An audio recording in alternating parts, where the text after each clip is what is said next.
Hello and welcome प्यारे बच्चों, कैसे हो सारे। मैं असीम भारद्वाज स्वागत करता हूं आप सभी का इस सेशन के अंदर बच्चे।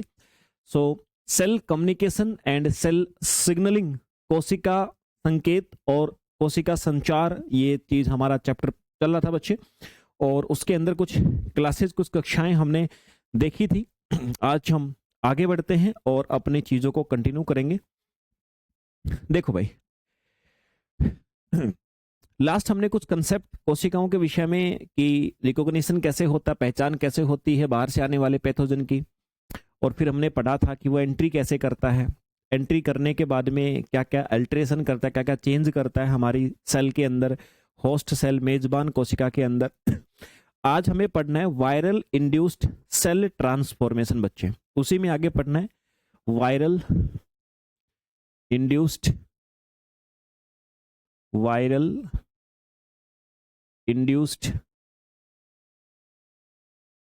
सेल ट्रांसफॉर्मेशन,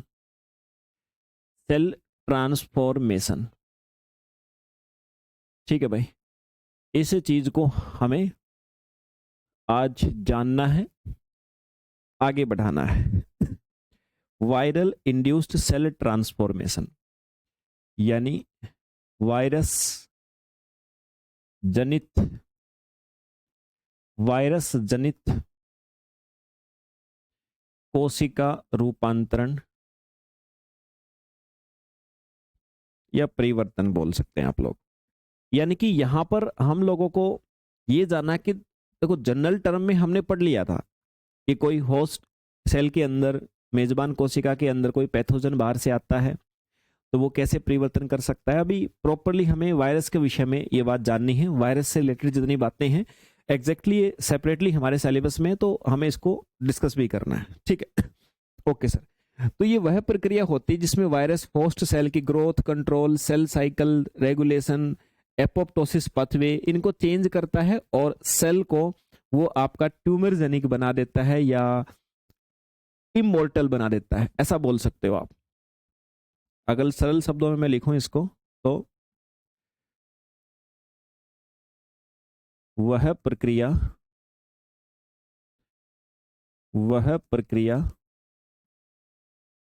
जिसमें वायरस होस्ट सेल की ग्रोथ को परिवर्तन या सेल साइकिल, सेल के अंदर जो डिवीजन वगैरह की साइकिल होती है उनमें परिवर्तन, या एपोप्टोसिस पढ़ा था आपने कल, एपोप्टोसिस रेगुलेशन आदि एटसेट्रा करके सेल को इमोर्टल व ट्यूमर जेनिक बना देता है। ट्यूमर जेनिक, ट्यूमर समझ गए ना, कैंसर जेनिक मतलब सीधी सी बात है भाई, सेल के अंदर जो अपनी उसके साइकिल हो रही है, अपनी डिवीजन की प्रोसेस वगैरह हो रही है, उसकी ग्रोथ हो रही है। एपोप्टोसिस यानी हमारी बॉडी के अंदर जो सेल की डेथ का प्रोग्राम होता है, इन सारी चीजों को रोक के सेल को डेथ नहीं होने देता, कई बार अमर बना देता है।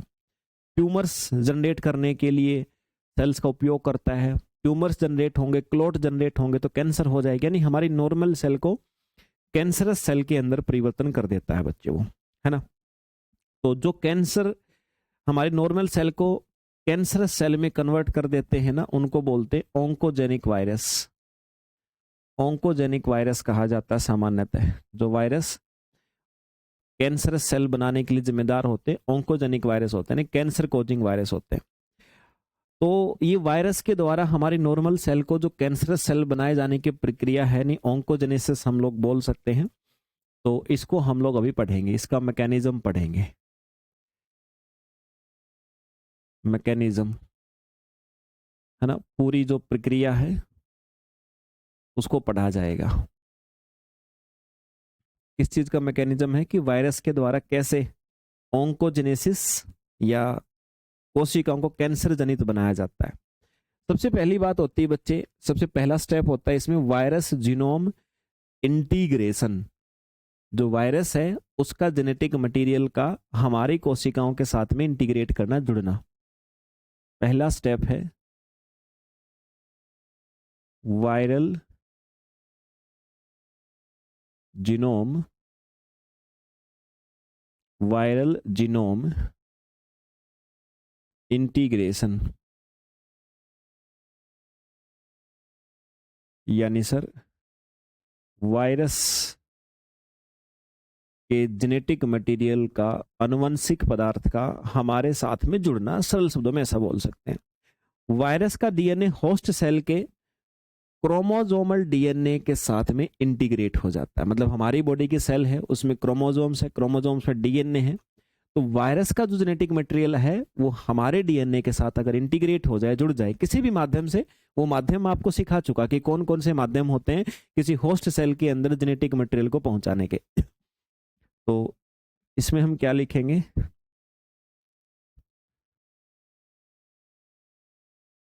वायरस के जेनेटिक मटेरियल का हमारे, या फिर बोल सकते हो होस्ट सेल के, होस्ट सेल के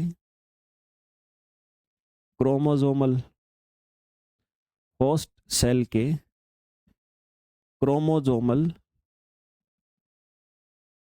क्रोमोजोमल डीएनए से, डीएनए से इंटीग्रेट होना। ठीक है, क्रोमोजोमल डीएनए से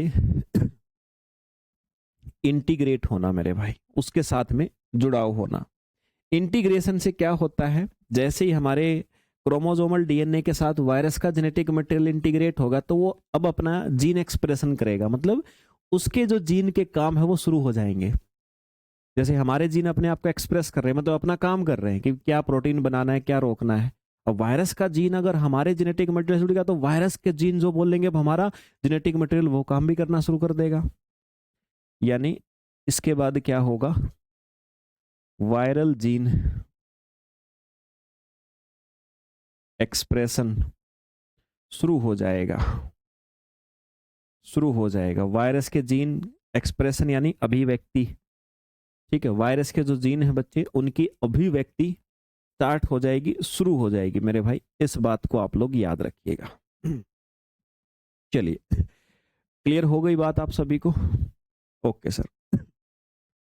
इसके बाद हम चलते हैं नेक्स्ट बात पे मेरे भाई। दूसरा काम क्या होगा, मैंने कहा कि ठीक है वायरस के जीन ने अपना काम करना शुरू किया, लेकिन वायरस के जीन एक्चुअली में कैंसर उत्पन्न करने के लिए कैसे एक्सप्रेस करेंगे वो देखते हैं। पहली बात मैंने जस्ट कहा कि इंटीग्रेट हो गया, इंटीग्रेट हो गया तो अपना काम भी करेगा। दूसरा है expression of viral oncogenesis, expression of viral oncogenesis या ऑन्कोजीन्स। मतलब सर, मतलब वायरस के जो ऑन्कोजीन्स हैं, कैंसर उत्पन्न करने वाले जीन हैं, वो अपना कैसे एक्सप्रेशन करेंगे, कैसे अभिव्यक्ति करेंगे, कैसे कैंसर उत्पन्न करेंगे। तो लिख देता हूं मैं, expression of viral oncogenes.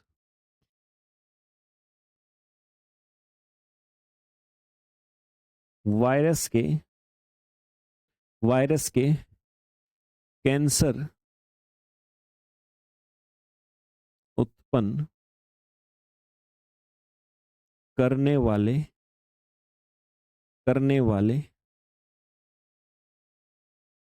Gene की, करने वाले जीन की अभिव्यक्ति। ठीक है, करने वाले जीन की अभिव्यक्ति। ये हमारे पास में एक चीज है बच्चे, अभी हम इसको समझेंगे। तो कुछ टर्म्स पहले समझनी पड़ेंगे आपने। एक होते हैं वायरल ऑन्कोजीन्स और एक होते हैं प्रोटो ऑन्कोजीन्स। दो शब्द हैं, पहले समझाता हूं, इन्हीं का खेल होगा अभी।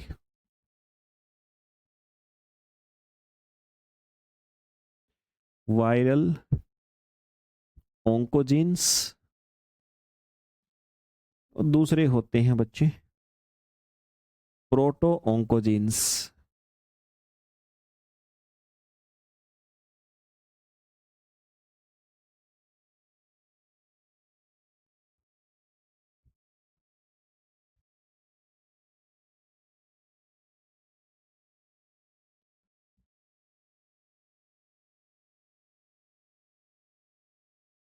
ठीक है, वायरल ऑन्कोजीन्स का मतलब होता है कि वायरस के ऐसे जीन जो सेल के प्रोटो ऑन्कोजीन की फंक्शनल कॉपी होते हैं। देखो ये प्रोटो ऑन्कोजीन्स है ना बच्चे, ये होते हैं होस्ट सेल में, यानी हमारे शरीर के अंदर अगर किसी सेल में वायरस ने प्रवेश किया है तो हमारी बॉडी हमारे शरीर के अंदर सेल होस्ट सेल है। अब होस्ट सेल के अंदर जो फंक्शनल जीन होते हैं, मतलब होस्ट सेल के जो normal cell growth, division, differentiation जितने काम होते हैं, मतलब ये मान लो कि होस्ट सेल के जो नॉर्मल फंक्शन होते हैं, चाहे डिवीजन हो चाहे ग्रोथ हो कुछ भी हो, नॉर्मल फंक्शन करवाने वाले जो जीन होते हैं, करवाने वाले जीन, ये उनको क्या कहते हैं? उनको कहते हैं प्रोटो ऑन्कोजीन कहते हैं। प्रोटो ऑन्कोजीन्स कहा जाता है बच्चे, जो नॉर्मली फंक्शन के लिए जिम्मेदार होते हैं, है ना। और जब ये म्यूटेट हो जाते, मतलब इनमें कोई परिवर्तन कर दे, ये म्यूटेट होने पर क्या बन जाते हैं? ऑन्कोजीन्स बन जाते, कैंसर उत्पन्न करने वाले जीन बन जाते हैं, ऑन्कोजीन बन जाते। म्यूटेट होने पर बच्चे क्या हो जाते हैं सर? ये म्यूटेट होने पर ये ऑन्कोजीन्स बन जाते हैं। समझ में आई कि नहीं आई बात भाई? प्रोटो ऑन्कोजीन्स जो हैं ये जैसे ही म्यूटेट होंगे तो ये मेरे भाई ऑन्कोजीन्स बन जाते हैं सर, याद रखिएगा इस बात को। ओके सर, ऑन्कोजीन्स बन जाएंगे। चलिए ये बात हमें समझ में आ गई। अब ये ऑन्कोजीन बने कब? म्यूटेट होने पे। इनको म्यूटेट कौन करेगा? म्यूटेट ही करने के लिए होते हैं वायरल ऑन्कोजीन्स। ये वायरस के ऐसे जीन होते हैं जो हमारे प्रोटो ऑन्कोजीन्स की फंक्शनल कॉपी होते हैं। फंक्शनल मतलब जो फंक्शन इनका है ना, वही ये वायरस के ऑन्कोजीन का भी फंक्शन है। ठीक है, यानी ये वायरस के ऐसे जीन होते हैं जो प्रोटो ऑन्कोजीन है ना, वो वाले प्रोटो ऑन्कोजीन्स की फंक्शनल कॉपी होते हैं। मतलब जो फंक्शन उनका वही ये कर सकते हैं, फंक्शनल कॉपी होते हैं। लेकिन भाई अंतर क्या है? अंतर ये है कि ये बेचारे जब आवश्यकता पड़ती तब काम करते हैं, ये लगातार एक्टिव रहते हैं, ये रुकते नहीं है अपने काम पे। ये अपना काम वैसे करते हैं जिस रेट से हमारे शरीर को चाहिए, ये लगातार रहते हैं मेरे भाई। तो जैसे ही वायरल का जीनोम हमारे जीन के साथ इंटीग्रेट किया, तो ये वायरल ऑन्कोजीन्स है ना, ये आपके क्या होते हैं? लगातार काम करते रहते हैं। मतलब लगातार एक्टिव का मतलब है कि ये सेल को है ना, सेल के अंदर हमारी जो होस्ट सेल है उसमें जो प्रोटो ऑन्कोजीन्स है ना, इनको तो हटा के साइड में और खुद इनका काम करने लग जाते हैं और बोलते हैं भाई सेल रुकना ही नहीं है तुझे, कर विभाजन, division division division division division विभाजन। भाई इतना विभाजन होगा हमारी सेल को जगह ही नहीं मिलेगी हमारी बॉडी में रहने के लिए। और वही तो कैंसर होता है। कैंसर का मतलब ही है अनकंट्रोल्ड सेल डिवीजन, अनियंत्रित कोशिका विभाजन। कैंसर जहां पे होने लग गया रोक के दिखाओ फिर। आज भी इलाज नहीं है बच्चे, कह देते हैं कि इलाज है, नहीं इलाज है। एक बार हो गया ना ढंग से फिर इलाज नहीं है। अर्ली स्टेज पे जब मतलब हो ही रहा है तब मे भी हम लोग इन्फेक्टेड सेल का कुछ ट्रीटमेंट कर सकते हैं।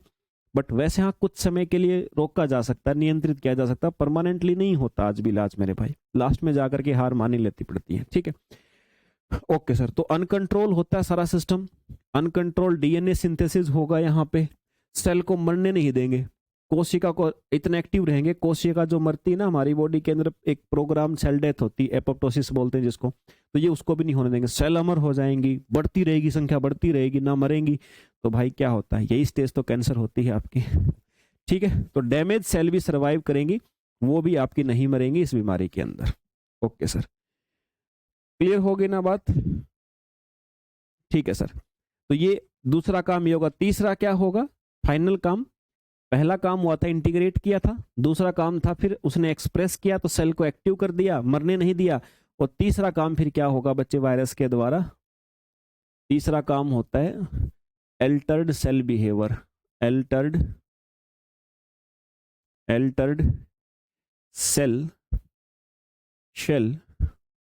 बिहेवियर, है ना, कोशिका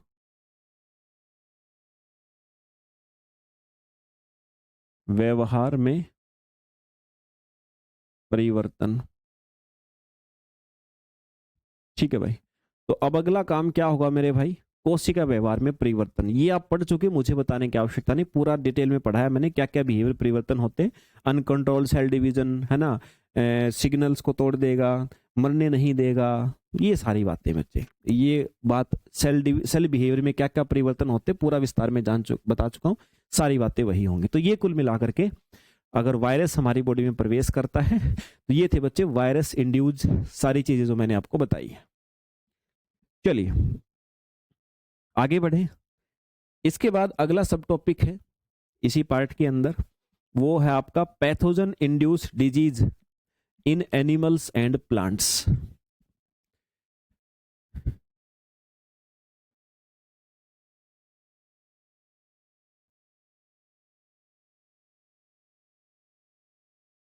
pathogen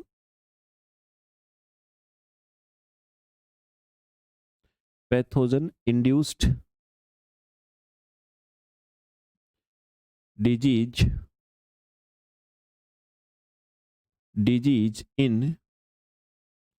in animal and plant. अगली चीज भाई,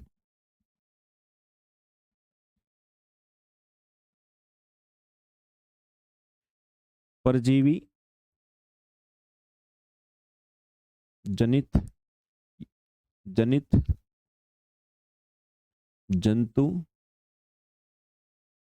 जंतु व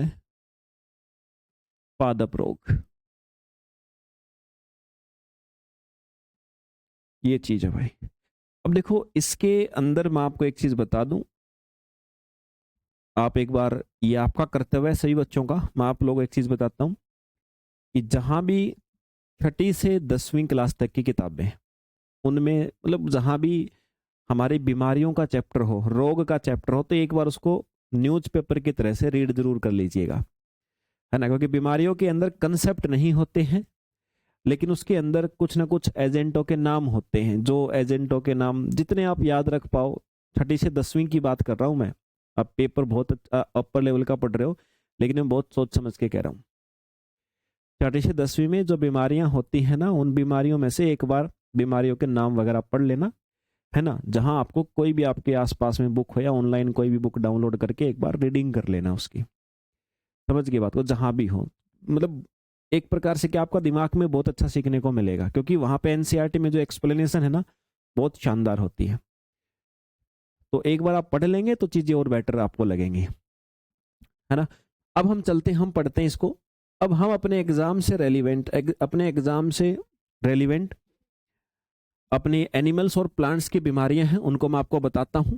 चीजें मतलब इसमें समझने का नहीं है, अब बीमारियों के कुछ नाम और किससे होती हैं, क्या नॉर्मल फंक्शनिंग होती है, वो चीज हम लोग पढ़ेंगे बच्चे। बट एक आपका कर्तव्य है, ध्यान रखिएगा, जहां भी आपको 6ठी से 10वीं 11वीं 12वीं यहां पर आपको जहां भी मिले, या आपकी ग्रेजुएशन की किताब में भी जहां भी बीमारियों वाला कोई यूनिट मिले, कोई चैप्टर मिले, उसको रीड करना आपका कर्तव्य है। ध्यान रखेगा बच्चे, मुझे नहीं पता आपके पास कॉलेज स्कूलें पढ़े होंगे, किताबें भी होंगी, नहीं है तो फिर वो आपकी गलती है 100%। हाँ, मार्केट की किताबों से मत पढ़ना, मार्केट में किसी भी एग्जाम के नाम से कोई बुक आती हो तो कृपा करके मत खरीदना और ना ही उससे पढ़ना। सिर्फ या तो कॉलेज की ग्रेजुएशन की किताबें या 11th-12th की एनसीईआरटी की किताब या 6ठी से 10वीं की एनसीईआरटी किताब, इनमें आपको जहां जहां डिजीज या रोग वाला यूनिट मिले एक बार पढ़ लीजिएगा, क्योंकि ये न्यूज़पेपर की तरह से रीड करने का होता है और कुछ एजेंटों के नाम आते हैं जो आपको रटने होते हैं। समझ गए ना बच्चे बात? चलिए अब आपको मैं बताता हूँ, मैं आपको करवाता हूँ यहाँ से आपको क्या सीखना, कैसे क्या चीजें हैं, और फिर लास्ट में आपको होमवर्क बताऊंगा वो भी आपने करना होगा। चलिए सर, देखो भाई, जो होस्ट ऑर्गेनिज्म किसी भी होस्ट सेल के अंदर, हमारी जैसे हम हैं, हमारी बॉडी है, हमारी बॉडी हमारी सेल क्या हो जाएंगे, होस्ट सेल हो जाएंगे। तो होस्ट ऑर्गेनिज्म के अंदर इन्फेक्शन इन्फेक्शन और प्लस फिजियोलॉजिकल चेंज के कारण होने वाले रोग यहाँ पे पढ़े जाते हैं। होस्ट एनिमल भी हो सकता, प्लांट भी। यहां मेनली बात बोली गई है एनिमल्स के बारे में और प्लांट्स के बारे में। तो होस्ट कौन है, एनिमल या प्लांट? अच्छा, हमारी कोई भी होस्ट सेल है, इस होस्ट सेल के अंदर कोई पैथोजन आया तो हम क्या बोलेंगे, क्या हो गया? हम बोलेंगे सर वहां पे हो गया इन्फेक्शन। और इन्फेक्शन से क्या हुए, फिर हमारे जो अलग अलग सिस्टम है ना, उनकी जो फिजियोलॉजी है, उनके जो काम करने के तरीके हैं, तो उनकी फिजियोलॉजी में क्या हो गया, चेंज हो गया। यानी उनके कार्यों में कुछ ना कुछ रुकावट आ गई, कार्यों में क्या हो गया, बाधा हो गई बच्चे। हमारी बॉडी के अलग अलग सिस्टम अपना काम नहीं कर पा रहे हैं। तो इसी सिचुएशन को हम बोलते हैं क्या हो गया हमें, हम बोलते हैं सर हमें रोग हो गया, हमें डिजीज हो गई है। ठीक है, होस्ट यहाँ पे चाहे एनिमल हो चाहे प्लांट हो, तो इससे क्या हो जाती, इससे हो जाती बच्चे डिजीज या रोग या बीमारी, जिसको हम लोग बोलते हैं। ओके सर, अब हमें पढ़ना है इसी चीज को, कैसे कि कौन सा एजेंट कैसे करता है।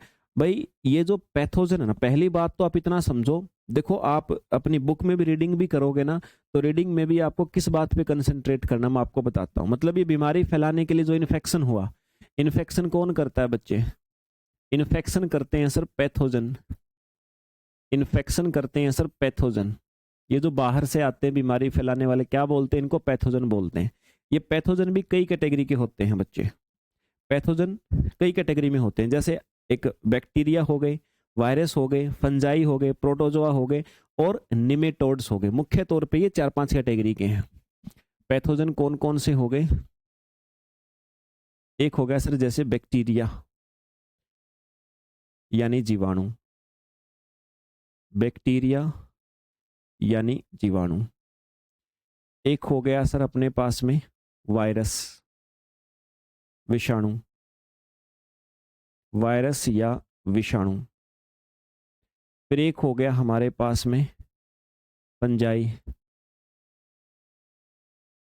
फंजाई यानी कि सर कवक। एक हो गया हमारे पास में प्रोटोजोआ,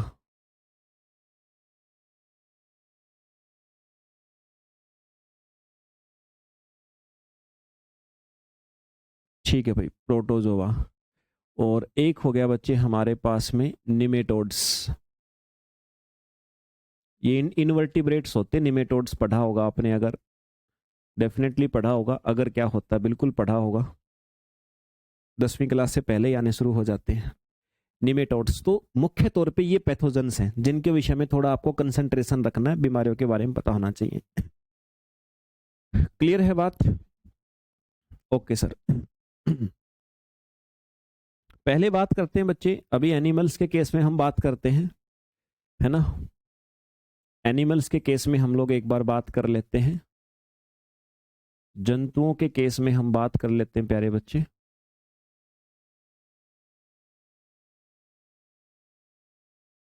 जंतुओं के केस में यानी सर एनिमल्स के केस में हम लोग बात कर लेते हैं पहले एक बार कि कौन कौन सी बीमारी होती है। और एनिमल्स के केस में भी सबसे पहले हम देखते हैं बैक्टीरियल डिजीज। सबसे पहले हम देखते हैं सर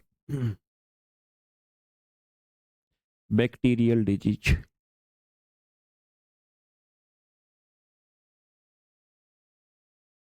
जीवाणुओं से होने वाले रोग। अब देखो बच्चे, बैक्टीरिया से कौन कौन से रोग आपको देखने को मिलेंगे।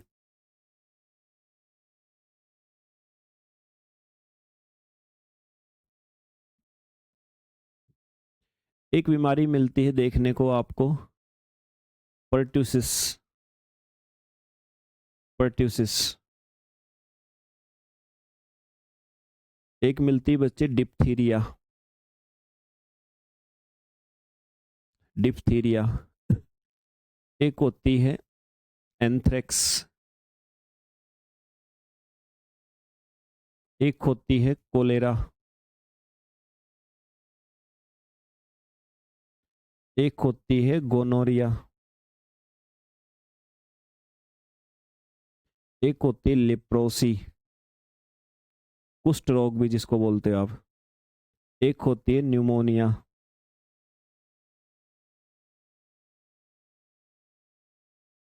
एक होती है ट्यूबरक्लोसिस जिसको टीबी बोलते हो आप लोग, एक होती है सिफिलिस,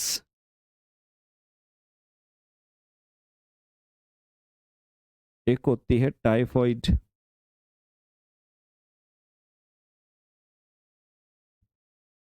एक होती है प्लेग, एक होती है टिटनस। ये बीमारियां हैं जो हमें किससे होती हैं बच्चे? बैक्टीरिया से होती हैं।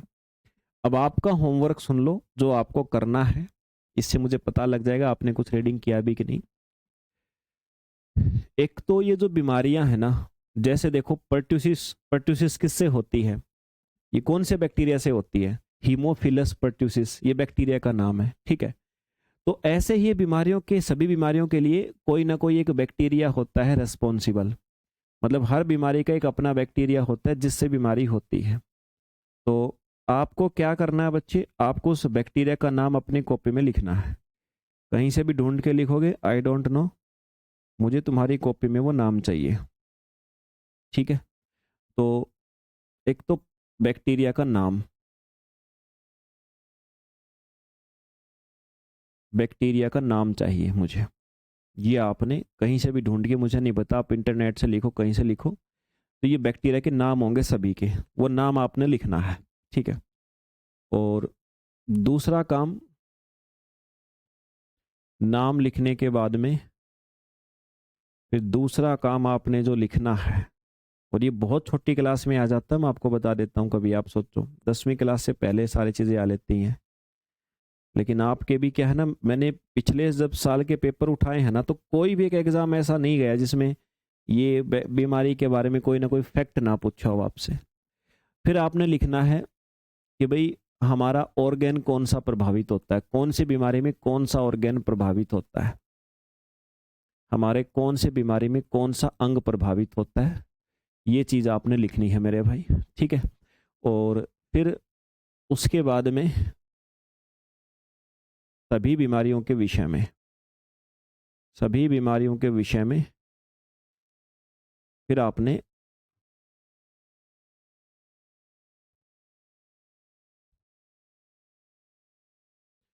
लिखने हैं लक्षण, कौन सी बीमारी के लक्षण क्या, 3-3 लक्षण लिख देना बहुत है। सिम्टम्स मोस्टली के कॉमन ही आएंगे, तो ये सिम्टम्स, ये टेबल पूरी करनी है आपने। बीमारियों के नाम मैंने बता दी। अच्छा, बीमारी के नाम याद करने की मैं ट्रिक बता देता हूँ आपको। मतलब ये बीमारी के नाम नहीं बोलो, क्योंकि अब ये 10-12 नाम मैंने बैक्टीरिया से होने वाली बीमारी के लिखे हैं, ऐसे इतने ही नाम वायरस से होने वाली बीमारियों के भी आएंगे, तो कंफ्यूज हो जाओगे कौन सी बैक्टीरिया से होती थी कौन सी वायरस से। तो ये तो मेरी मुझ पे छोड़ दो, ये मैं तुम्हें अभी याद करवा दूंगा। लेकिन ये रटने वाला जो चीज़ है ना, ये मुझे तुमसे चाहिए, टेबल पूरी चाहिए तुम लोगों से, सारे लिखोगे। दिक्कत आए तो मैं हूँ, लेकिन आनी नहीं चाहिए। अभी इतनी मैच्योरिटी लेवल पे तुम लोग होने चाहिए, है ना। मेहनत करोगे तो नहीं आएगी। और जिसको दिक्कत आए इन सब में, तो उसको लगे कि सर मुझे तो मिले ही नहीं, कोई बच्चे का अगर ये एक्सक्यूज आए कि सर मुझे तो मिला ही नहीं सर कहीं पे भी, तो वो बच्चा तैयारी करना छोड़ दे। वो इस लेवल के एग्जाम की तैयारी करने के लायक वो बिल्कुल भी नहीं है, 1% भी नहीं है। जिसके अंदर इतनी मैच्योरिटी नहीं है कि वो ये नहीं ढूंढ पा रहा, वो इसका मतलब उसकी नीयत भी नहीं और वो लायक भी नहीं है। हाँ, एक आधी चीज में सस्पेंस हो सकता है, सर उसका मुझे ये आंसर दिख रहा था, सर उसका मुझे ये दिख रहा था, उसके लिए फिर मैं हूँ। जहां आंसर में सस्पेंस लगे, कंफ्यूजन हो, फिर मैं हूँ। लेकिन जिम्मेदारी से भागना नहीं, इतनी सोच लेना भाई। वो जितना, अगर ये मैं लिखवाऊंगा तुम जिंदगी में नहीं रट पाओगे। एक बार अपने हाथ से खुद लिखोगे, लिखते लिखते आधा काम हो जाएगा याद करने का भी। और बिल्कुल रट्टा लगाना भी नहीं है, बस लिखते लिखते ओवरव्यू आएगा, उससे बेनिफिट होगा आपको डेफिनेटली। यही सबसे बेस्ट तरीका है। अब याद करने का बता देता हूँ। आप करो सर इनको बीमारियों को याद कैसे रखें कि बैक्टीरिया से होने वाली कि वायरस से, तो उसके लिए देखो एक लाइन बताता हूँ, हमेशा याद रहेगी। लाइन क्या है? परमानेंट परमानेंट दिल आया सीजीएल पे तुम सब टाइम पास थे, तुम सब टाइम पास थे। परमानेंट दिल आया सीजीएल पे, सीजीएल तक एग्जाम होता है ना, परमानेंट दिल आया सीजीएल पे तुम सब टाइम पास थे। सुमन क्या करें, टॉपिक वाइज टेस्ट भी होता है। आप बुक सभी बच्चों के पास जा चुकी है और बुक से प्रैक्टिस लगा रहे होंगे, उम्मीद करता हूँ। एमसीक्यू प्रैक्टिस हमारे भी चल रही है यूनिट वाइज, तो एक्सपेक्टेशन करता हूँ बहुत अच्छे से आप लोग वो प्रैक्टिस कर रहे होंगे। बुक आप सभी ने मंगवा ली होगी, जिसे नहीं मंगवाई वो भी मंगवा ले, प्रैक्टिस करें। रही बात टेस्ट, सिर्फ टेस्ट की अगर बात रहे तो उसके लिए भी सीट डली हुई है आपके बैच के अंदर, प्रैक्टिस सीट डली हुई है, सारे यूनिट की लगभग डली हुई है। लगाओ उनको जितना आप लगा सकते, जितना टेस्ट आपका मन करे, है ना। तो इस पे आ जाओ फिलहाल तो बच्चे आप लोग। तो ये जो बीमारियां अभी मैंने बैक्टीरिया से होने वाली आप सभी के सामने लिखी थी ना, तो उन बीमारियों को आप इस ट्रिक से याद कर लेना, है ना, क्योंकि ये ट्रिक याद करना आसान है और इससे आपको बीमारी का नाम याद आ जाएगा अगर आपने एक दो बार उसको रिवीजन कर लिया तो। परमानेंट दिल आया सीजीएल पे तुम सब टाइम पास थे। परमानेंट से पर्ट्यूसिस, दिल से डिप्थीरिया, आया से एंथ्रेक्स, सी से कोलेरा, जी से गोनोरिया, एल से लिप्रोसी, पी से निमोनिया, तुम से ट्यूबरकुलोसिस, सब से सिफिलिस, टाइम से टाइफाइड, पास से प्लेग, टी से टिटनेस। समझ गए? ये बीमारी के नाम याद करने की ट्रिक है बच्चे, जो पीछे बीमारियों के नाम लिखे। तो बैक्टीरिया से होने वाली सारी बीमारियां आपके यहीं पर है, ठीक है ना। तो ये सारी बीमारियां किससे होती हैं? बैक्टीरिया से होने वाली बीमारियों के नाम याद रखने की ट्रिक है बच्चे। चलिए सर, ये बात क्लियर हुई होगी आप सभी को? Okay sir. ऐसे ही मेरे भाई फिर अपने पास में वायरल, कुछ वायरस से होने वाली बीमारियां होती हैं, है ना।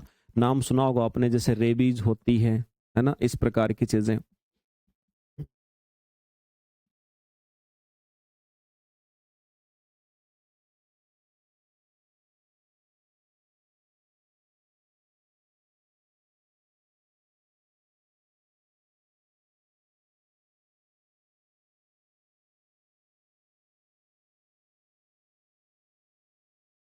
वायरल डिजीज, यहाँ पे आ जाइए जरा। वायरस जनित रोग जिसको हम बोल सकते हैं, या वायरस से होने वाली बीमारियों के बारे में भी हम लोग चर्चा कर सकते हैं। तो वायरस से होने वाली बीमारियां कौन सी हैं? वायरस से होने वाली बीमारियों में आपका लिख देता हूं मैं, एक स्मॉल पॉक्स, दूसरी होती है बच्चे चिकन पॉक्स,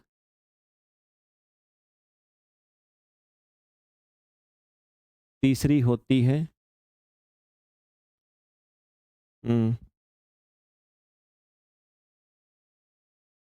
ट्रेकोमा,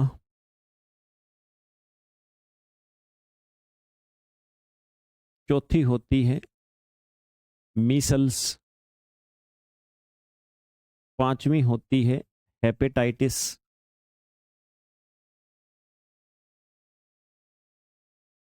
छठी होती है रेबीज, फिर होती है कॉमन कोल्ड, फिर होती मम्प्स, फिर होती है जर्मन मीसल्स,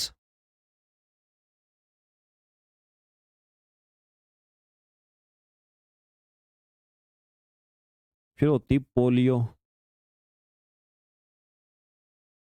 फिर एक होती है स्वाइन फ्लू, फिर एक होती है बर्ड फ्लू, एक होती है डेंगू। ठीक है भाई। सुमन अग्रवाल करें सर बुक कहाँ से मिलेगी? बुक एप्लीकेशन पे जाके बुक्स वाले ऑप्शन में जाओगे तो वहां से ऑर्डर करोगे तो आपके घर पे आ जाएगी प्रैक्टिस के लिए। तो वो आपके घर पे आ जाएगी, वहां से ऑर्डर करेंगे, आप पेमेंट करेंगे तो आपके घर पे आ जाएगी। लेकिन प्रैक्टिस तब होगी जब आप कंसेप्ट सिलेबस आप कर चुके होंगे। अगर आपको ऐसा लगे कि आप पहले ही टेस्ट लगाने शुरू कर देंगे, ऐसा नहीं होगा। यूनिट्स आपकी इंटीग्रेटेड हैं, जितने लेक्चर्स हैं पहले संपूर्ण करें सभी लेक्चर्स, फिर उसके बाद लगाएंगे, ज़्यादा बेटर होगा। और बुक जो है उस बुक के सॉल्यूशन आप सभी को करवाए भी जा रहे हैं आपके रेलिवेंट बैच के अंदर। एमसीक्यू प्रैक्टिस जो चल रही है ना, तो फिर अपनी प्रैक्टिस के लिए आप बिल्कुल मंगवा सकते हैं उसको। तो ये मैंने कहा आपको वायरल डिजीज बच्चे, वायरल डिजीज के नाम याद रखिएगा सभी को, और इनके बारे में भी सारी बात, इनके विषय में भी आपको डेफिनेटली मेरे भाई, डेफिनेटली आपको पढ़नी पड़ेंगी सारी चीजें।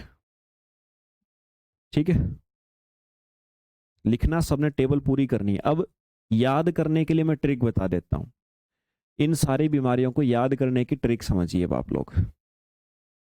ये कैसे याद रखोगे कि वायरस से कौन सी बीमारियां होती हैं? तो उनके लिए एक बात याद रखना, स्मॉल चिकन तो मेरा है, स्मॉल चिकन तो मेरा है,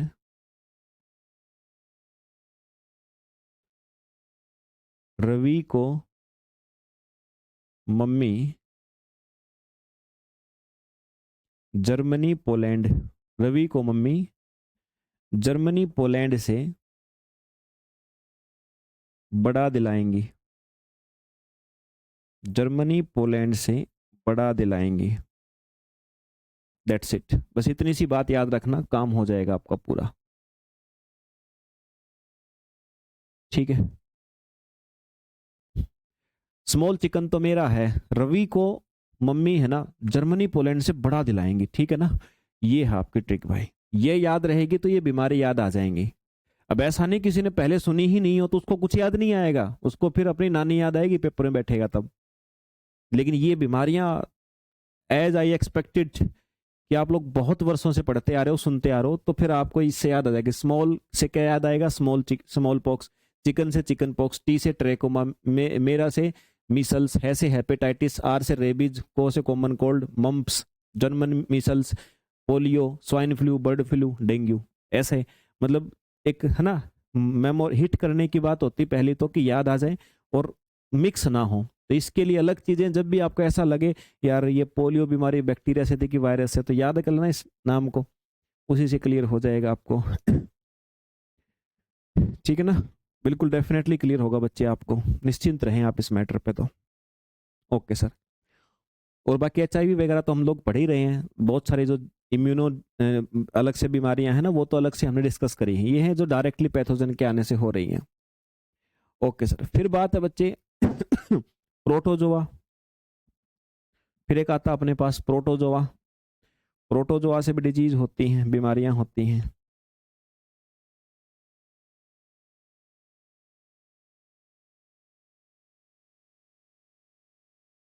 प्रोटोजोआ डिजीज, देखो एक क्वेश्चन ऐसा फंस जाता है, इसलिए हम ऐसी बातें पढ़ रहे नहीं, बहुत छोटी क्लास की बातें ही हैं लेकिन तुम्हारे भी हैं और रटने वाली चीजें हैं। मतलब इसके अंदर ऐसा नहीं कि कंसेप्ट पे लेके चल पड़े, छोटा सा पोर्शन है ये बीमारी वाला, तो इसको खत्म कर लेते हैं, है ना, क्योंकि फिर हमारे कंसेप्ट शुरू होने वाले दोबारा से। अभी तो बहुत सारे कंसेप्ट इस यूनिट में बाकी हैं आपके, बहुत इंपॉर्टेंट है, लेकिन बीमारी से रिलेटेड एक क्वेश्चन पक्का आता है, 100% आता है, इसलिए हम ये भी साथ में कर लेते हैं। अच्छा, ये लीजिए प्रोटोजोआ वाली, बताइए कोई बीमारी का नाम सुना हो आपने? बताओ।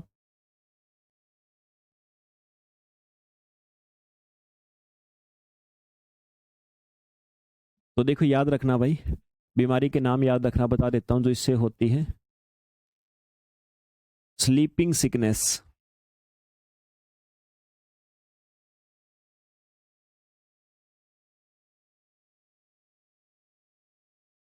पहली बीमारी का नाम है स्लीपिंग सिकनेस। ठीक है, अच्छा, फिर एक होती है पायरिया, पायरिया,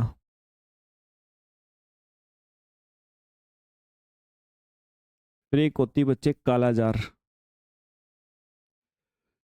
एक होती मलेरिया, एक होती है डिसेंट्री, पेचिस जिसको हम बोलते हैं। ठीक है, ये बीमारियां होती हैं।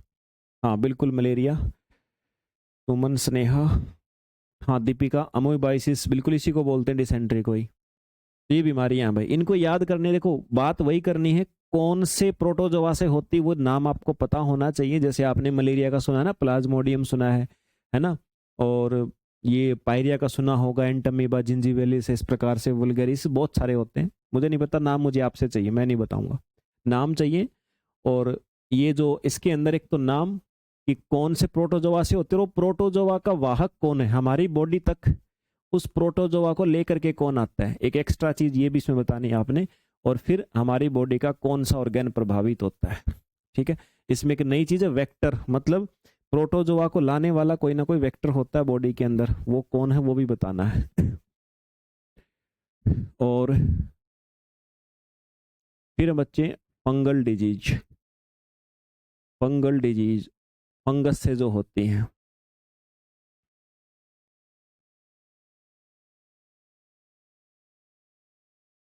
कौन सी होती हैं, एक अस्थमा, अस्थमा यानी दमा जिसको बोलते हैं। फिर उसके बाद में एथलीट फिट, एथलीट फिट, फिर एक बाल्डनेस, गंजापन जिसको बोलते हैं, एक स्केबीज, खाज जिसको बोलते हैं, एक रिंग वॉर्म, रिंग वॉर्म दाद वगैरह जो होता है। ठीक है, ये बीमारी यहाँ बच्चे समझ में आ गई बात आप सभी को। डायरिया तो हमने पढ़ाई था, डायरिया तो बहुत जगह पे आएगा स्नेहा, है ना,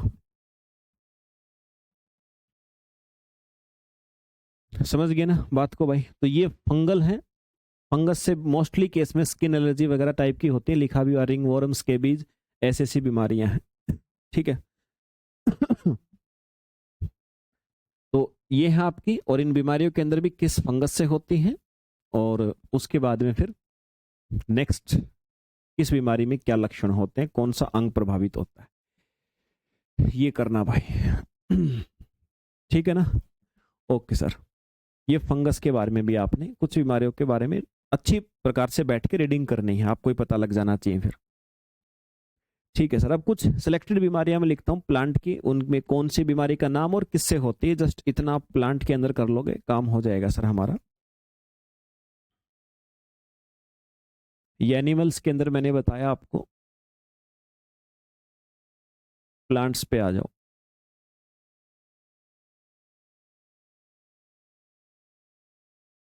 प्लांट्स, प्लांट्स के अंदर भी कई प्रकार के ऑर्गेनिज्म होते हैं जिनके कारण बीमारी पाई जाती है। जैसे सबसे पहले बैक्टीरिया, बैक्टीरिया से जैसे साइटस कैंकर जिसको हम बोलते हैं।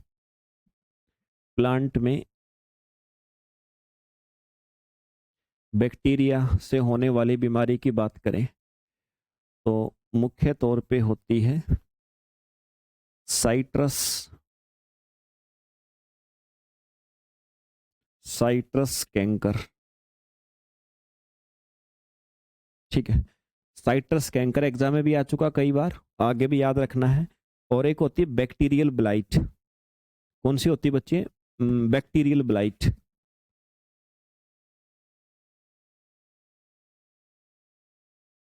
बैक्टीरियल ब्लाइट,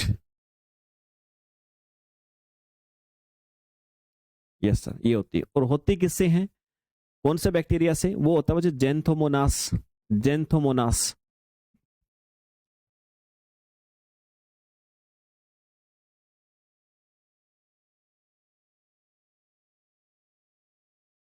जेंथोमोनास साइट्री, और ये होती है जेंथोमोनास ओराइजा। ठीक है, ओराइजाई, ओराइजाई, ये होता है। तो ये दोनों बैक्टीरिया के नाम हैं जिन बैक्टीरिया से होती हैं बीमारियां, दोनों के दोनों याद रख लेंगे। उसके बाद वायरस से टोबैको मोजाइक डिजीज, वायरस से होती बच्चे टोबैको मोजाइक डिजीज। वायरल में बात करें तो उसको बोलते हैं TMD, टोबैको मोजाइक डिजीज। ठीक है, टोबैको मोजाइक डिजीज, और टोबैको मोजाइक वायरस से होती है। ये वायरस के नाम मोस्टली बीमारी के नाम पे ही होते हैं, या ऐसा कह सकते हैं बीमारी के नाम वायरस के नाम पे ही होते हैं। एक आपका बनाना की बीमारी होती है बंकी टॉप,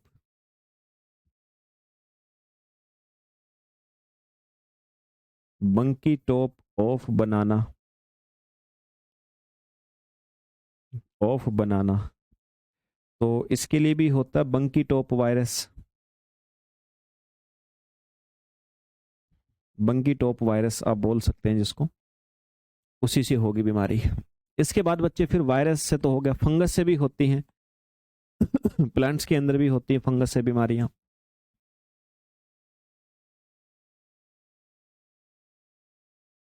फंगल डिजीज, फंगस से होने वाली बीमारियां। फंगस से कौन सी होती हैं बच्चे? एक होती है रस्ट, और ये होती है आपका पुकीनिया से। रस्ट नाम की बीमारी है पुकीनिया से।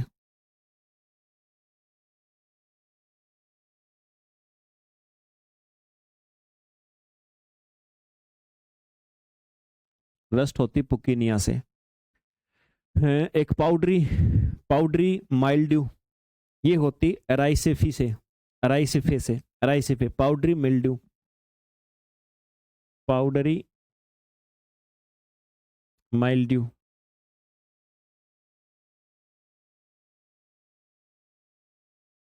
एराइसिफे, ये नाम का फंगस होता है, इससे आपको देखने को मिलेगी। एक होती है फ्यूजेरियम विल्ट, ये फ्यूजेरियम ऑक्सीस्पोरम से होती है।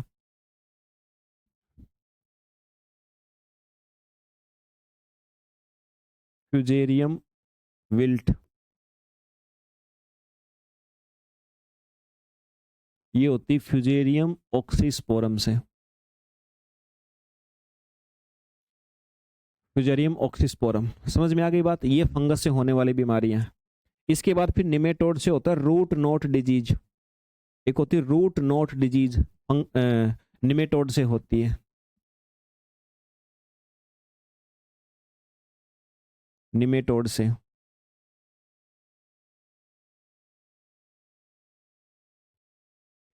निमेटोड्स पढ़ा था ना, इनवर्टिब्रेट्स होते हैं तो प्लांट्स के अंदर होती है, तो root knot knot disease, root knot disease जिसको हम बोलते हैं, रूट नोट डिजीज। और कौन सा निमेटोड से होती है बच्चे? वो होता है मेलोइडोगाइनी, मेलोइडोगाइनी, मेलोइडोगाइनी, ये निमेटोड्स होता है। ठीक है,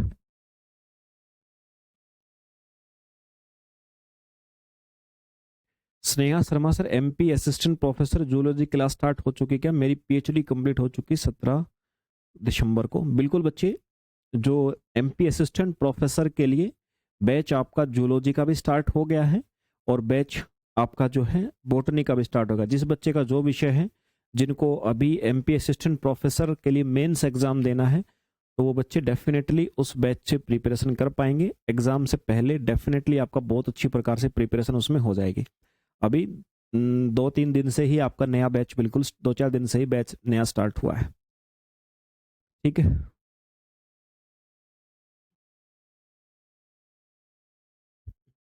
चलिए। तो बच्चे, ये मैंने आपको बता दिया डिजीज के विषय में। फंगल डिजीज जो है वो भी आप सभी को बता दी, निमेटोड्स बता दी, प्लांट में जो होने वाली बीमारियां हैं उनको हमने पढ़ लिया सर।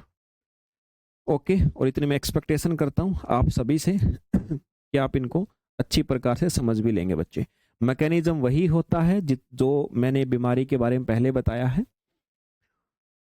अब इतना ध्यान रखना बच्चे, ये जो बीमारी वाले जितनी भी चीजें हैं ना, रोग यानी डिजीज वाली जितनी भी चीजें हैं, मैं आपको क्लियर कर देता हूं, सबका आपकी मोरल ड्यूटी समझना, इस बात को नैतिक करते हुए समझना कह रहा हूं आपको। आपने इसको रीड करना है अपने ग्रेजुएशन की किसी कहीं पे भी बुक में हो, और या फिर 11th 12th में या छठी से 10वीं किसी भी किताब में, और रीड जरूर करना है इस चीज को, ध्यान रखिएगा बच्चे, है ना, हर हाल में रीड करना है।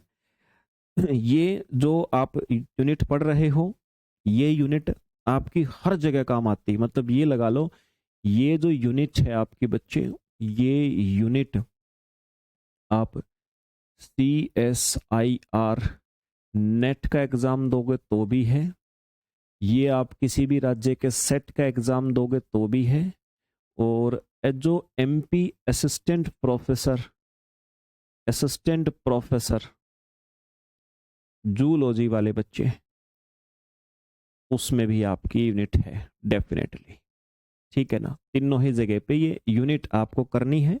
बस ये है कि नेट में क्वेश्चन का लेवल अगर मैं 100% डिफिकल्ट मानूं, 100% डिफिकल्ट मानो, तो उसके कंपैरिजन में जो ये आपका सेट एग्जाम है, सेट एग्जाम में इसके कंपैरिजन में आपका 60% ही डिफिकल्ट क्वेश्चन बनेगा। मतलब उस नेट यूनिट वही होगी, उसके कंपैरिजन में अगर मैं बात करूं तो बच्चे 60% होगा आपका।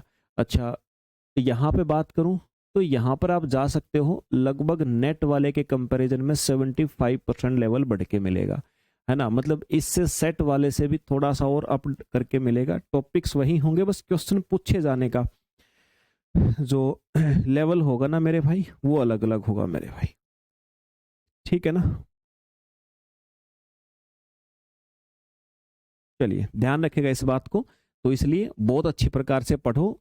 जो बच्चे अभी सेट एग्जाम, कोई नेट, सभी अपने अपने अलग अलग पेपर की तैयारी कर रहे हैं, और लगभग सभी बच्चे इंटीग्रेट करके ही तैयारी करते हैं, कोई भी निकल जाए। सेट के अंदर जो टॉपिक्स हैं आपके, जो भी आपकी 13 यूनिट्स हैं, और जो बच्चे अभी असिस्टेंट प्रोफेसर देने जाएंगे जूलॉजी सब्जेक्ट से, जूलॉजी सब्जेक्ट से, तो जूलॉजी वाले बच्चों की हैं 10 यूनिट्स, 10 यूनिट्स। इन 10 यूनिट्स के अंदर उनको ये 13 यूनिट जो पढ़ी है ना तुमने, इनमें से भी बहुत काम आएगा, बहुत काम आएगा। मतलब आप ऐसा मान लो मोटा मोटी तौर पे आपको 3 यूनिट तो अच्छे से काम आएंगे आपको, आगे भी 3 यूनिट्स तो आपको अच्छे से काम आने वाली हैं आगे। लेकिन जो बाकी की बच गई ना, वो बहुत है कंटेंट, वो बहुत पढ़ना है। ऐसा नहीं है कि आपके लिए काम बिल्कुल आसान हो जाएगा, बाकी का कंटेंट बहुत पढ़ना है आपको, समझ रहे हो। मेन चीज वही शुरू होगी, वही चीजें आपकी होंगी। तो इसलिए, लेकिन मेरा कहने का उद्देश्य है कि यहां जो पढ़ रहे हो वो मेंस में काम आएगा, 100% काम आएगा तुम्हारे, ध्यान रखना, बेहतर हो जाएगा आपका। बोटनी वालों को भी आएगा, लेकिन बोटनी वालों को मुश्किल से 2 यूनिट काम आएंगे। बोटनी वालों को जो मेंस होगा तब 2-1 यूनिट काम उनके आएंगे, है ना, मेंस में भी काम आएंगे उनकी। मतलब सेट वाली बात कर रहा हूँ। और नेट तो भाई तुम्हारा प्री और मेन से भी 25% अपर लेवल का एग्जाम है। तो तीनों का लेवल जस्ट मैं आपको क्लियर करने की कोशिश कर रहा हूँ। याद रखें, क्वेश्चन पूछने के तरीके जो होते हैं ना, नेट एग्जाम में क्या होता है, तुम कंसेप्ट कुछ भी पढ़ लो, पेपर में तुम्हारा दिमाग लगेगा ही लगेगा। तुम केवल किसी टीचर से पढ़ के ये नहीं कहोगे अरे सर ने करवाए थे वही आया था, ऐसा नहीं कहोगे। बहुत बुद्धि लगेगी तुम्हारी। मतलब वो पेपर ही इसलिए लिया जाता है कि तुम्हारी खुद की बुद्धि यूटिलाइज हो, तुम लायक हो कि नहीं रिसर्च करने के। और यहाँ पर राज्यों के अंदर जो सेट एग्जाम होते हैं, सिलेबस वही होता है, लेकिन वहां पर आप सभी को रिसर्च पर्पज तो देखो है तो है, लेकिन राज्यों की जो शिक्षा व्यवस्था है उसको ध्यान में रख के पेपर को उतना कॉम्प्लिकेटेड नहीं किया जाता है। चलिए बच्चे, तो आज की क्लास को रखते हैं यहीं पे, मिलते हैं फिर से अपने आपसे अगले सेशन में। जय हिंद भाई।